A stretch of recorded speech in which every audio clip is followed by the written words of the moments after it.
Ukrainian forces have repeatedly asked the US for these. They're the Army Tactical Missile System, ATACMS for short. These missiles can come equipped with a 500-pound class fragmentation warhead and have a maximum range of about 190 miles, which could allow Ukrainian forces to reach further into Russian-held territories inside Ukraine, including Crimea.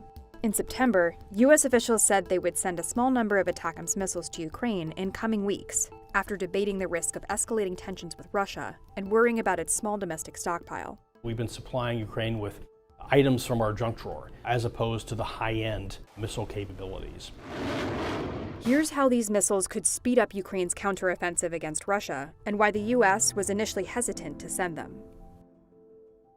ATACMS is the Army Field Artillery's premier surface-to-surface strike system. It allows them to be mobile, to disperse, to hide in terrain and clutter, and to be able to impose certain kinds of uncertainty upon the enemy about where they'll be coming from. The ATACMS is designed to be launched from a ground vehicle, like the US Himars, which is already in Ukraine. Once the missile is fired, the ground vehicle can shoot and scoot to avoid retaliatory attacks. This could be a huge advantage for Ukrainian forces, which have been using a similar missile, the UK's Storm Shadow, that's fired from an airborne jet. It just offers one more level of flexibility for the counteroffensive. The other systems that require launching by air limit where and when the Ukrainians can use them. They need that air platform. This essentially empowers ground forces to take these launchers anywhere they need them.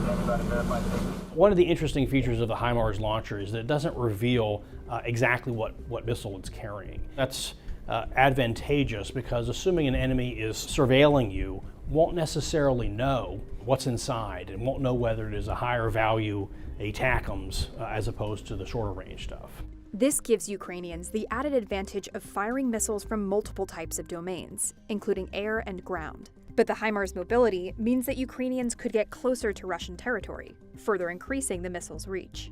ATACMS missiles can reach up to 190 miles, considerably farther than the Storm Shadow's top range of 155 miles. There's just all kinds of operational advantages to that greater range. That reach allows, for instance, Ukrainian forces to be able to fire from safer territory, to not have to walk right up to the Russian lines to be able to hit something deeper back. This additional range could force Moscow to move storage facilities and command centers more than 200 miles from the front, and that could complicate efforts to supply troops with food and ammunition, aiding Ukrainians in their counteroffensive. Plus, this weapon could be useful for getting Ukrainian targeting inside some of these Russian-held territories, specifically Crimea. ATACMS can also move significantly faster than other missiles, reaching a top speed of Mach 3, or around 2,300 miles per hour. In contrast, cruise missiles like the Storm Shadow or Russia's KH-101, for example, have top speeds of only around 600 to 700 miles per hour. The speed of the ATACMS is simply a function of the fact that it's a ballistic missile with a big rocket engine, single stage on the back. So this speed is useful for time-critical targets, things that may move, that need to be hit very promptly. The ATACMS guidance system combines inertial navigation with GPS. This creates highly accurate targeting, preventing electronic jamming and interference, and minimizing collateral damage on impact.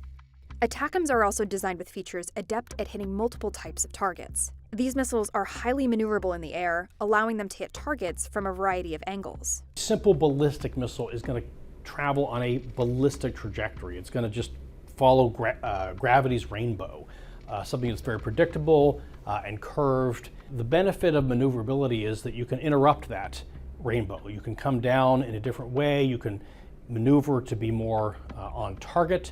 You can go after perhaps a moving target and correct for errors. And yes, you can come down vertically if you'd like. So that vertical impact may be useful to come right over top of target and just make it that much harder for it to see it coming or to hit the vulnerable spot on an armored vehicle. ATACMS missiles can contain one of two types of warheads, unitary or submunition.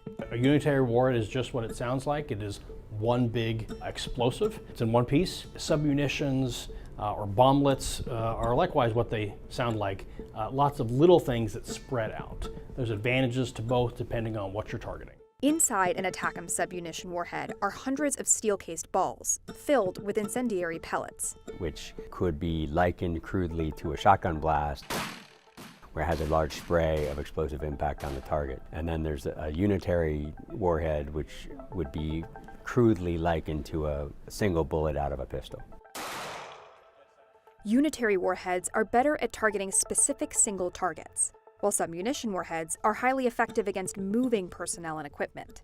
The unitary and the submunitions are admittedly tailored for different things, but both of them can go after lots of different targets. So what we don't know is what variant they would provide or what combination of variants they would provide to the Ukrainians. Despite Ukraine's requests, the U.S. was hesitant to send ATACMS until now. There was concerns about escalating the conflict with the Russians. There's concerns that the Ukrainians could use these ATACMS that have this long range and target inside Russian territory. But we're also at a point in the counteroffensive, which it's gone a lot slower than anybody expected. And so the U.S. may be digging deeper into its pockets and greenlighting other weapons systems that it didn't want to provide before, given kind of the time constraints.